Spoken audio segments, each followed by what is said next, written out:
வரவேற்பு நிகழ்ச்சிக்கு உங்களை வரவேற்பது நான் உங்கள் தினேஷ். ஸ்வாதிஷ்டா. மனுஷன் அப்படின்னு பிறந்துட்டாலே எல்லாருக்குமே நோய் வருங்க. அதில் பார்த்தீங்கன்னா தீர்க்க முடியாத நோய்னா கேன்சர்.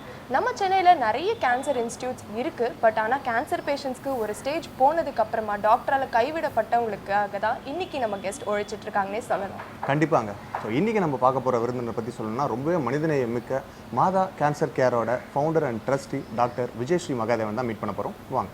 வணக்கம். வணக்கம். வணக்கம். எப்படி இருக்கீங்க? நல்லா இருக்கேன். நீங்கள் எப்படி இருக்கீங்க? நல்லா இருக்கும் மேம். ஸோ இந்த மாதா கேன்சர் கேரோடைய ஃபவுண்டர் நீங்கள். இந்த கேன்சர் கேரில் என்ன மாதிரியான ட்ரீட்மெண்ட்ஸ் நடக்குது? இது உடலாலும் மனதாலும் பாதிக்கப்பட்ட நோய் முற்றிய ஏழை புற்றுநோயாளிகள் அவங்களுக்கான இலவச காப்பகம். இதை ஹாஸ்பைஸ்னு சொல்லுவாங்க, பாலியேட்டிவ் கேர் சென்டர்னு சொல்லுவாங்க. இது கேன்சர் பேஷண்ட்ஸ் நீங்கள் சொன்ன மாதிரி டாக்டர்களால் கைவிடப்பட்டவர்கள். இனிமேல் இவங்களுக்கு இந்த கேன்சர் நோய் தீராது, நாங்கள் எல்லா ட்ரீட்மெண்ட்டும் எங்களால் முடிஞ்ச வரைக்கும் கொடுத்தாச்சு, இனிமேல் நோய் பரவி போச்சு, ஒன்றும் பண்ண முடியாது அப்படிங்கிற ஸ்டேஜில் அந்த பேஷண்ட்டை வீட்டுக்கு நீங்கள் கூட்டிகிட்டு போயிடுங்க, அவங்க கடைசி ஆசை என்னவோ நீங்கள் அதை நிறைவேற்றிக்கோங்க அப்படின்னு சொல்லி அனுப்பி வச்சுருவாங்க. பட் அதுதான் ரொம்ப கிரிட்டிக்கலான ஸ்டேஜ். ஒரு பேஷண்ட்டை வீட்டில் நம்ம பார்த்துக்க முடியாது. இது பணக்கார வீடுகளில் தாராளமாக அவங்களுக்குன்னு ஒரு அறையை ஒதுக்கி கொடுப்பாங்க, ஒரு செவிலியர் கூடயே இருப்பாங்க, பெட் சைடு எல்லாம் பார்க்குறதுக்கு இருப்பாங்க, டாக்டர்ஸ் ஒரு வாரத்துக்கு ஒரு தடவை வந்து பார்ப்பாங்க. நாங்கள் யாருக்காக சர்வீஸ் பண்ணுறோன்னா ஒரே ரூமில் கொடுத்துன நடத்துகிற ஏழை நோயாளிகள் தான். ஸோ அந்த மாதிரியான சுச்சுவேஷனில் இருக்கிறவங்களால இந்த பேஷண்ட்டை எப்படி வச்சுக்க முடியும்? இப்போ இந்த கேன்சரில் அட்வான்ஸ் ஸ்டேஜுங்கிறப்போ ரெண்டு வகையில் பாதிக்கப்படுவாங்க. ஒன்று உடம்புக்குள்ளே இருக்கிற கேன்சர், அது ஒரு நாள் ஒரு காம்ப்ளிகேஷன்ஸ் கொடுக்குறது பேஷண்ட்டுக்கு. அதை மீட் பண்ணுறதும் ரொம்ப கஷ்டம். அந்த பார்த்துட்டு இருக்கிற அட்டெண்டர்ஸை சொல்கிறேன். இது வெளியில் புண்ணு வந்துருச்சுன்னு வச்சுக்கோங்க, அது இன்னமும் சிரமம். இப்போ வாயில் கேன்சர் வந்துருச்சு, வாய் புற்றுநோய் அப்படின்னு நம்ம சொல்கிறோம். அது அட்வான்ஸ் ஸ்டேஜ் அப்படின்னு பார்த்தா அந்த பேஷண்ட்டை பார்க்கும்போது வாய் ஃபுல்லாக ஓட்டை விழுந்திருக்கும், புழு ப்ரீடாக ஆரம்பிச்சிடும், ஒரு 10 அடிக்கு வரைக்கும் ஃபவுல் ஸ்மெல் அடிக்கும். அப்படி இருக்கும்போது வீட்டில் எப்படி வச்சுப்பாங்க ஒரே ரூமில்? அந்த ஸ்மெல்லோட அந்த அவங்களோட பேரம் பேத்திகளை கிட்ட விடுறது கூட பயப்படுவாங்க. இன்ஃபேக்ட் கேன்சர் தொற்று நோய் கிடையாது, இருந்தாலும் அவங்கள அந்த பேஷண்ட்டை வச்சு பராமரிக்கிறது இவங்களுக்கு ரொம்ப கஷ்டம். இன்னும் பெட் ரிடன் ஆகிடுவாங்க. டாய்லெட்டு, யூரின் எல்லாமே பெட்டில் போகிற மாதிரி ஒரு சுச்சுவேஷன் இருக்கும். சாப்பிட முடியாமல் கஷ்டப்படுவாங்க. ஸோ இந்த மாதிரி ஸ்டேஜில் வீட்டில் வச்சுக்க முடியாத சூழ்நிலை. இவங்களுக்காக ஆரம்பிக்கப்பட்டது தான் ஸ்ரீமாதா கேன்சர் கேர். அங்கே எங்கள் பேஷண்ட்ஸுக்கு நாங்கள் அவங்களுடைய கடைசி காலம் வரைக்கும், அதாவது அவங்களோட கடைசி மூச்சு வரைக்கும் வலி இல்லாமல் பசி இல்லாமல் ஒரு பீஸ்ஃபுல் எண்ட் கொடுக்கணும். இந்த ஸ்ரீமாதா கேன்சர் கேரில் இனி ஒரு வலி இல்லா பயணம் அப்படிங்கிற நோக்கத்தோடு ஆரம்பிக்கப்பட்டிருக்கு. அதை நாங்கள் எங்களால் முடிஞ்ச வரைக்கும் நேர்மையாக செஞ்சுக்கிட்டு இருக்கோம். ஸோ நீங்களே சொன்னீங்க மனதாலும் உடலாலும் பாதிக்கப்பட்ட நோயாளிகளுக்கு நீங்கள் ஹெல்ப் பண்ணுறீங்கன்னு. ஸோ ஆனால் அதுக்கே ஒரு பெரிய மனசு வேணும். இப்போ நீங்கள் சொல்கிற மாதிரி ஒரே வீட்டில் ஒரே ரூமில் பாதிக்கப்பட்ட நோயாளி இருந்தாங்கன்னா அவங்க பார்க்குறதுக்கே சில பேருக்கு அருவருப்பாக இருக்கும். நம்மளால் அதை அக்செப்ட் பண்ணிக்க முடியாது. என்ன தான் நம்ம அப்பா அம்மா இல்லை தாத்தா பாட்டியாக இருந்தாலும் அதை நம்மளால் அக்செப்ட் பண்ணிக்க முடியாது. அப்படி இருக்க பட்சத்தில் ஸோ நீங்கள் எப்படி இதை எடுத்து நடத்தணும், இந்த எண்ணம் எப்படி தோன்றுச்சு? இது நான் ஒரு பத்திரிகையாளர் பேசிக்காக. நான் ஒரு வட்டார பத்திரிகை ஒன்று நான் நடத்திக்கிட்டு இருந்தேன். அந்த பத்திரிகையில் நாங்கள் சர்வீஸ் பண்ணுறவங்களை பற்றி யூஸ்வலாக ஒரு கலர் பேஜில் ½ பேஜ் டெடிகேட் பண்ணுவோம். மீதி எல்லாம் பிஸ்னஸுக்குன்னு வச்சாலும் ஒரு அரை பக்கம் நம்ம சர்வீஸுக்கு ஏதாவது பண்ணணும் அப்படின்னு நினச்சிட்ருக்கோம். இது ஒரு 7 வருஷத்துக்கு முன்னாடி நான் ஒரு கேன்சர் சென்டரை பற்றி கேள்விப்பட்டேன். இது இப்போ நான் எப்படி நாங்கள் இனிஷியேட்டிவ் எடுத்து பண்ணுறோமோ அது மாதிரி மிஸ்டர் கிருஷ்ணமூர்த்தி அப்படின்னு சொல்லிட்டு அவர் தான் அந்த ட்ரஸ்ட்டோட மேனேஜிங் ட்ரஸ்டி. ஸ்ரீமாதா ட்ரஸ்ட் அப்படின்னு பேர். அது க்யூரபிள் லெவல் கேன்சர் பேஷண்ட்ஸுக்கெல்லாம் அவர் ரொம்ப நல்லா சர்வீஸ் பண்ணிட்டு இருக்காருன்னு கேள்விப்பட்டேன். ஸோ அவரை பற்றி ஒரு இன்டர்வியூ, இப்போ நீங்கள் எப்படி என்னை கூப்பிட்டு இன்டர்வியூ எடுத்தீங்களோ அது மாதிரி ஒரு இன்டர்வியூ எடுத்து ஒரு ஆர்டிக்கலை பப்ளிஷ் பண்ணணும்னு அங்கே போயிருந்தேன். ஸோ அங்கே போனப்போ அவரை பார்த்து நீங்கள் பேஷண்ட்ஸ் எல்லாம் போய் பாருங்கம்மான்னு என்னை கூட கூட்டிகிட்டு போய் எல்லா இடத்தையும் காமிச்சார். அது அந்த டைப் என்னன்னு கேட்டிங்கன்னா, சென்னையில் அல்லாது வெளியூரிலிருந்து வரும் ஏழை புற்றுநோயாளிகள் அவங்களுக்கெல்லாம் இலவச ட்ரீட்மெண்ட்டு கேன்சர் இன்ஸ்டியூட் கொடுக்குறாங்க, அடையார் கேன்சர் இன்ஸ்டியூட். பட் அந்த ட்ரீட்மெண்ட் முடிஞ்சு போகிற வரைக்கும் சென்னையில் இல்லைன்னு சொல்லிட்டேன் ஆட்டோமேட்டிக்காக. ஸோ அவங்க எங்கே தங்குவாங்க, எங்கே சாப்பிடுவாங்க? இப்போ அந்த ட்ரீட்மெண்ட் அவைல் பண்ணிக்கணும்னா அவங்களால டெய்லியும் ஹோட்டலில் சாப்பிட முடியுமா? ஹோட்டலில் தங்கி 3 வேளை ரெண்ட் கொடுக்க முடியுமா? அதுவும் அங்கே இருக்கிற பேஷண்ட் எல்லாம் ஒரு மாத்து புடவை ஒரு மாத்து லுங்கிக்கும் இல்லாத பேஷண்ட்ஸ் தான். ஸோ அவங்களுக்கான இந்த கொஸ்டின் மார்க், அவங்களுக்கான இடம் தான் அங்கே ஸ்ரீமாதா ட்ரஸ்ட். ஸோ அதை பற்றி நான் தெரிஞ்சுக்கிட்டேன். ஒரு ஆர்டிக்கல் ஒன்று நான் எழுதினேன். அந்த ஆர்டிக்கல் பப்ளிஷ் ஆன அன்னைக்கு ஒரு 7:15 சர்க்குலேஷன் ஆரம்பிச்சிருக்கோம். ஒரு 7:45 அவர்கிட்டேருந்து ஒரு ஃபோன் வந்தது. என்னம்மா ரொம்ப பிரமாதமாக நீங்கள் போட்டிருக்கு, கண்டிப்பாக நீங்கள் என்னை பாருங்கள், இன்றைக்கி சாயங்காலம் நீங்கள் என்னை பாருங்கள் அப்படின்னு சொன்னார். So I went there. அங்கே போன அப்புறம் அவர் என்ன சொன்னார்னா, நீங்கள் ரொம்ப நல்லா ப்ரெசென்ட் பண்ணியிருக்கீங்க, ரொம்ப அதாவது உங்களுடைய அந்த எழுத்தில் ஒரு உயிரோட்டம் இருக்குது, இதுலலாம் இன்வால்மெண்ட் இல்லைன்னா, மனசில் இல்லைன்னா அது எழுதுறதுக்கு வராது. அதாவது நீங்கள் எழுதியிருக்கீங்க, உங்களோட உதவி வந்து நம்ம இந்த ட்ரஸ்ட்டுக்கு கண்டிப்பாக எனக்கு வந்து தேவைப்படும். நீங்கள் சாட்டர்டே சண்டேலாம் ஃப்ரீயாக தானே இருப்பீங்க, ஒரு மணி நேரம் வந்து இங்கே சர்வீஸ் பண்ணிட்டு போங்களேன் அப்படி தான் சொன்னார். அப்படி தான் ஆரம்பித்தது என்னுடைய சர்வீஸ் டு கேன்சர் பேஷண்ட்ஸ். அது நாளடைவில் எனக்கு ரொம்ப இன்வால்மெண்ட் ஜாஸ்தியாகிடுது. அதுக்கப்புறம் ஒரு ஸ்டேஜில் நாங்கள் வந்து அவர் எல்லாமே சொல்லிக் கொடுக்க ஆரம்பித்தார். டோனர் எப்படி ரிசீவ் பண்ணுறது, பேஷண்ட்ஸ் எல்லாம் என்ன மாதிரியான ஹெல்ப்பை கேட்டு வராங்க அப்படின்னு சொல்லி. ஸோ எல்லாமே நான் உட்காந்து பார்த்துக்கிட்டே இருந்தோம். ஸோ இது ஒரு டயத்தில் போயிட்டு இருக்கும்போது நான் சொன்ன மாதிரி அங்கே இருக்க க்யூரபிள் லெவல் கேன்சர் பேஷண்ட்ஸ் ஒரு 100 பேர் இருக்காங்கன்னு வச்சுக்கோங்களேன். அதில் ஒரு 30% டெர்மினலி இல்லை ஆயிடுறாங்க. ஸோ க்யூர் ஆகிடும்னு நம்பி ட்ரீட்மெண்ட்லாம் எடுத்துக்கிட்டு இருக்காங்க. It is unfortunate. திடீர்னு ஒரு செக்கப்புக்கு வந்திருப்பாங்க, இல்லை இவங்களுக்கு நோய் பரவி போச்சு, நீங்கள் வீட்டுக்கு கூட்டு போயிடுங்கன்னு சொல்லுவாங்க. அப்போ அந்த பேஷண்ட் எங்ககிட்ட வருவாங்க. என்ன சொல்லுவாங்கன்னா, நான் குணமாகி போகக்கூடிய நிலைமையில் இருக்கும்போது உங்களோட தயவில் இங்கே நாங்கள் இருக்கோம், இனி வந்து க்யூர் கிடையாதுன்னு சொல்லிட்டாங்கன்னா எனக்கு வீட்டில் இடம் கிடையாதுமா அப்படின்னு அழுவாங்க. இந்த அழுகுரல் ஜாஸ்தியாக ஜாஸ்தியாக ஜாஸ்தியாக எனக்குள்ள ஒரு எண்ணம் தோணிது, நம்ம கண்டிப்பாக வந்து இந்த மாதிரி பேஷண்ட்ஸுக்கு என்ன பண்ண போகிறோம் அப்படின்னு அவரை பார்த்து நான் கேட்குறேன். இப்போ அப்பான்னு தான் கூப்பிட்றேன் அவரை, கிருஷ்ணமூர்த்தி மேனேஜிங் ட்ரஸ்டின்னு சொன்னேன் இல்லையா, என்னப்பா பண்ண போகிறோம் நம்ம அப்படின்னு தான் கேட்குறேன். அப்போ அதுக்கு தான் அவர் சொன்னார், நான் என்ன மனசில் நினச்சிட்டு இருந்தேனோ இவ்வளோ வருஷமா அதை தான் நீ இப்போ கேட்குற, ஆனால் அது ரொம்ப டஃப்பான சப்ஜெக்ட், அது நீ எடுத்து தனியாக நம்ம பண்ண முடியும்னு நீ நினச்சேன்னா நான் உனக்கு கண்டிப்பாக எல்லா சப்போர்ட்டும் பண்ணுறேன், நீ பண்ணு அப்படின்னு ஒரு ஊக்கம் கொடுத்தார். ஸோ அதுக்கப்புறம் தான் இந்த ஸ்ரீமாதா கேன்சர் கேர்னு தனியாக ஒரு அதுக்குன்னு ஒரு பேர் வச்சு, ஏன்னா இவங்க 2 பேர் எப்படி இருந்தாலும் நாங்கள் ஒன்றா வச்சுக்க முடியாது. இன்னொன்று இடமும் வந்து அது கேன்சர் இன்ஸ்டியூட்டோடைய அவங்களுடைய அந்த பேஷண்ட்ஸை வச்சுக்கக்கூடிய, ஏன்னா அவங்களோட எம்ஓஇ போட்டதுனால அவங்கக்கிட்ட வர பேஷண்ட்ஸ் தான் நாங்கள் அங்கே வச்சுக்க முடியும், வெளியிலேருந்து யாரையும் வச்சுக்க முடியாது. ஸோ நிறைய இது மாதிரி பிரச்சனைகள் இருந்தது, அதனால் தனியாக அதுக்குன்னு ஒரு இடம் பார்த்தோம். இது வந்து ஹாஸ்பிட்டல் செட்டப்பில் இருக்கும் இந்த ஸ்ரீமாதா கேன்சர் கேருங்க. ஒரு ஃபார்மசி, டாக்டர்ஸ் இருப்பாங்க. காத்தால எப்படி வந்து உங்களுக்கு ஒரு ப்ரைவேட் ஹாஸ்பிட்டலில் ரவுண்ட்ஸ் வரும்போது பேஷண்ட் எல்லாம் கரெக்டாக எழுந்து ப்ரஷ் பண்ணி ஸ்பஞ்ச் பாத் எல்லாம் கொடுத்து ரெடியாக சிஸ்டர்ஸ் மெயின்டைன் பண்ணி வச்சுருப்பாங்களோ அதுக்கு ஈக்குவலாக. எதுக்கு இதை சொல்கிறேன்னா, ஒரு ஃப்ரீ சர்வீஸ் பண்ணுறோம் அப்படிங்கிறதுனால நீங்கள் உள்ளே வந்து பார்க்கும்போதே ஒரு ஸ்மெல் அடிக்கிறதோ அது மாதிரி இருக்காது. இது வரைக்கும் எங்கள்கிட்ட வந்து பார்த்துட்டு விசிட்டர்ஸ் புக்கில் எழுதிட்டு போன டோனர்ஸ்லாம் ஃபஸ்ட்டு வார்த்தையே வந்து maintaining the hospice in a well manner, அப்படி தான் ஃபஸ்ட்டு. அதுதான் கிளென்லினஸ் தான் அங்கே ரொம்ப இம்பார்ட்டண்ட்டாக இருக்குது. ஸோ அந்த மாதிரி எங்களுடைய சேவை தொடர்ந்துக்கிட்டு இருக்கு. இப்போ வந்து கேன்சர் பேஷண்ட்ஸ் ஒரு ஸ்டேஜுக்கு அப்புறமா க்யூர் பண்ண முடியாது அப்படிங்கிற ஒரு ஸ்டேஜில் தான் வந்து இந்த கேன்சர் கேர் நடத்திட்டு இருக்கீங்க இல்லையா? ஸோ அந்த ஸ்டேஜுக்கு நம்ம ஏன் அந்த பேஷண்ட்ஸை விடணும் ஃபர்ஸ்ட் ஆஃப் ஆல்? ஸோ அதுக்கான ஒரு விழிப்புணர்வு, ஒரு அவேர்னஸ் வந்து இருக்குன்னு நீங்கள் நினைக்கிறீங்களா? நிச்சயமாக இருக்குது. நாங்கள் இது வரைக்கும் எங்களுடைய கேன்சர் கேர் பேனரில் 300க்கும் மேற்பட்ட விழிப்புணர்வு நிகழ்ச்சிகள் நடத்தியிருக்கோம். ஸோ என்னோட ஐடியா என்னென்னா, நாங்கள் வந்து ஒரு செக்ட் க்யூரபிள் லெவல் கேன்சர் பேஷண்ட்ஸ்லாம் மாதா ட்ரஸ்ட்டுன்னு இருக்காங்க சொல்லிட்டேன். க்யூர் பண்ண முடியாதவங்களுக்கும் இன்னொரு இயக்கம் ஆரம்பிச்சிருக்கோம், அது ஒரு பக்கம் நடந்துட்டுருக்கு. பட் இதெல்லாம் இல்லாமல் கேன்சரே வராமல் இருக்கிறதுக்கு ஒன்று பண்ணணும் அப்படிங்கிறதுனால நாங்கள் வந்து யூஸ்வலாக டாக்டர்ஸ், இப்போது நிறைய பேர் நீங்கள் கேன்சர் அவேர்னஸ் பார்த்தீங்கன்னா ஒவ்வொருத்தர் அவங்கவுங்களால முடிஞ்ச வரைக்கும் பண்ணுவாங்க. எங்களோடது வந்து இட்ஸ் அ டிஃப்ரெண்ட் ஸ்டைல். என்ன சொல்லுவோன்னா, கேன்சர் கட்டி வந்தால், ஒரு சின்ன கட்டி இருந்தால் பாரு உடனே போ அப்படின்னு சொல்கிறோம். முதல்ல அப்படி தான் ஆரம்பித்தோம் நாங்கள், யூஸ்வலாக எல்லாரும் சொல்கிறோம். அப்போ பார்க்கும்போது எங்களோட ஃபீட்பேக் எங்களுக்கு எப்படி வந்ததுன்னா, எல்லாரும் பயப்பட ஆரம்பிக்கிறாங்க. ஜனங்கள்லாம் தனக்கு ஒன்றுமே இல்லைன்னா கூட அன்றைக்கி ராத்திரி அவங்களுக்கு தூக்கம் போயிடுது. நாங்கள் ஒரு அவேர்னஸ் கொடுத்துட்டு வந்தால் அதில் பாவம் ஏதோ ஒரு சின்ன காம்ப்ளிகேஷன் அவங்களுக்கு இருக்கும் போல் இருக்கு. பட் அதை வச்சுன்னு அவங்க ரொம்ப அப்புறம் நாங்கள் யோசித்தோம், கேன்சருக்கு முக்கியமே மனதைரியம் தான். ஸோ அதோடு அவங்க வந்து ஃபைட் பண்ணணும்.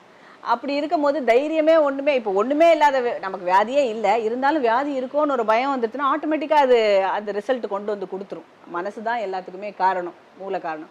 ஸோ நாங்கள் ஸ்டைலை மாற்றணும்னு நினச்சோம். அதுக்கப்புறம் நான் இதை பற்றி நிறைய பர்சனலாக ஸ்டடி பண்ணி நாங்கள் எங்களோடது டிஃப்ரெண்ட்டாக கொடுக்க ஆரம்பித்தோம். என்ன சொல்கிறோன்னா, சின்ன சின்ன வியாதியே உங்களுக்கு வராமல் பார்த்துக்கங்க. அது நாங்கள் ஒரு 1.5 மணி நேரம் பேசுகிறோம் எல்லா இடத்துலையும். அதுக்கு என்னென்ன வழிமுறைகள், என்னென்ன செய்யணும், including school students, college students, மகளிர் சுய உதவிக்குழு, எங்கெல்லாம் பேச முடியுமோ, எங்களுக்கு அழைப்பு வருகிறதோ அங்கெல்லாம் போய் நாங்கள் சொல்கிறோம். சின்ன சின்ன வியாதியே வராமல் நீங்கள் பார்த்துக்கிறதுக்கு நான் சொல்லி கொடுக்குறேன். அப்போது பெரிய இதெல்லாம் நம்ம இப்படி விட்டுட்டு அசால்ட்டாக இருக்கும் போது தான் நமக்கு பெரிய வியாதியான கேன்சரே வருது. ஸோ அதை பற்றி நீங்கள் பயப்படவே வேண்டாம். இதெல்லாமே உங்களுக்கு வராமல் பார்த்துக்கணும்னு தெரிஞ்சு போச்சுன்னா அது உங்களை கண்டிப்பாக அட்டாக் பண்ணாது அப்படின்னு சொல்கிறோம்.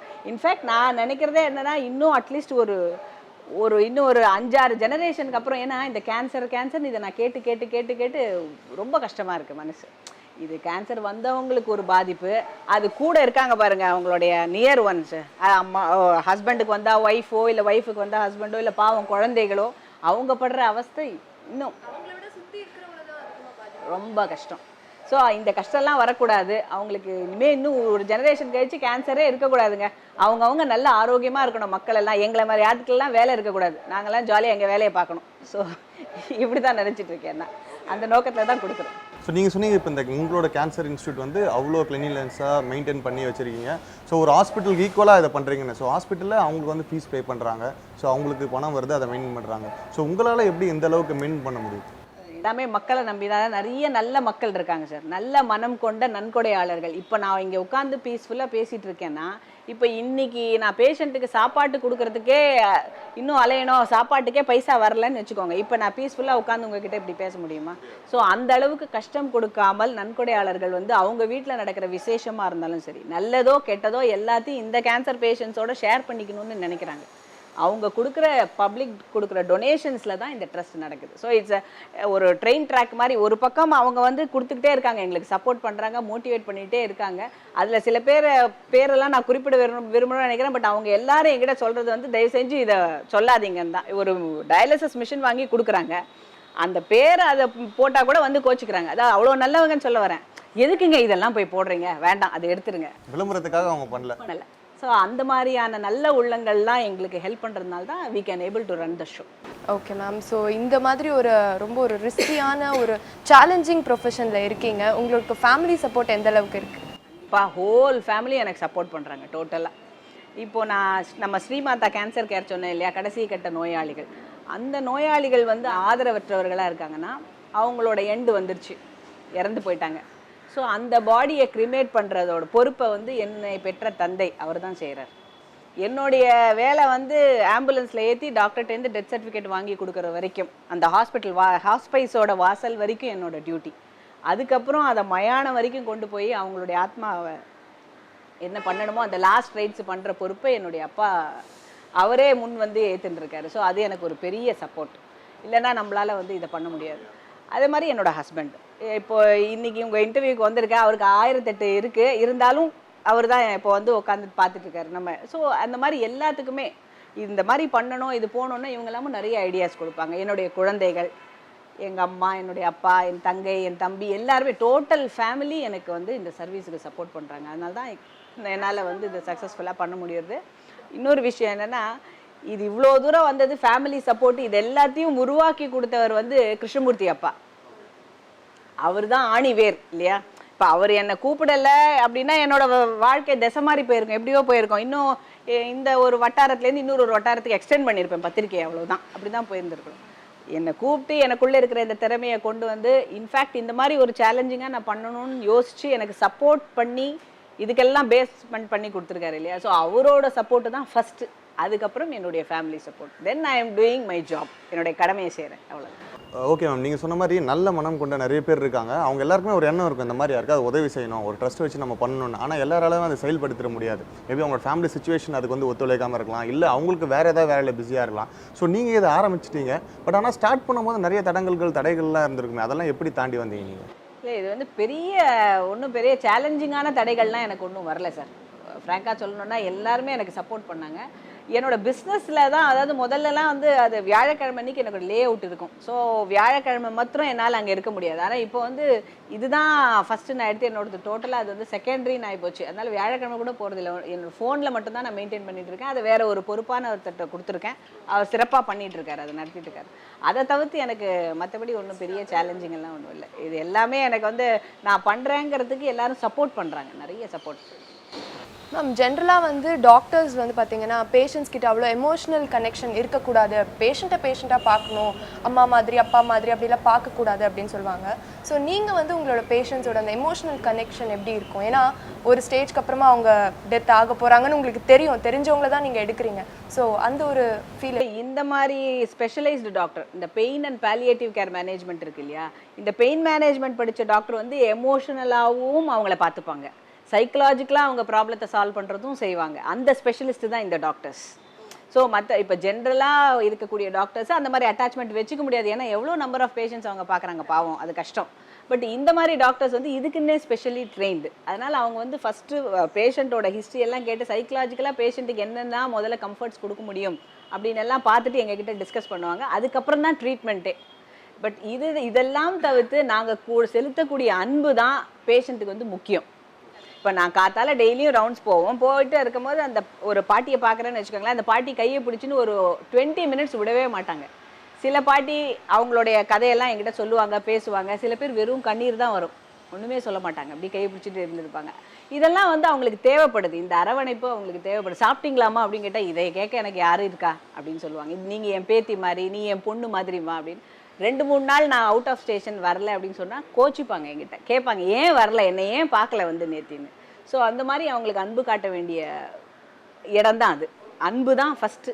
அதுதான் நான் இந்த என்னுடைய புஸ்தகத்தில் இனி ஒரு வழியில்லா பயணம் ஒரு புத்தகத்தை வெளியிட்டிருக்கேன். அதை நம்ம தமிழக ஆளுநர் தான் வந்து ரிலீஸ் பண்ணார். இந்த மாதிரி பேஷண்ட்ஸை எப்படி பாதுகாக்கணும், எப்படி பார்த்துக்கணும் அப்படிங்கிற மாதிரி எனக்கு தெரிஞ்ச அனுபவத்தை எழுதியிருக்கிறது தான் அந்த புஸ்தகம். ஸோ அதில் ஐ ஹவ் ரிட்டன். ஸோ நீங்கள் சொன்னீங்க அன்பும் அரவணைப்பும் எல்லா பேஷண்ட்ஸ்க்கும் ஈக்குவலாக தான் நீங்கள் கொடுக்க போகிறீங்க.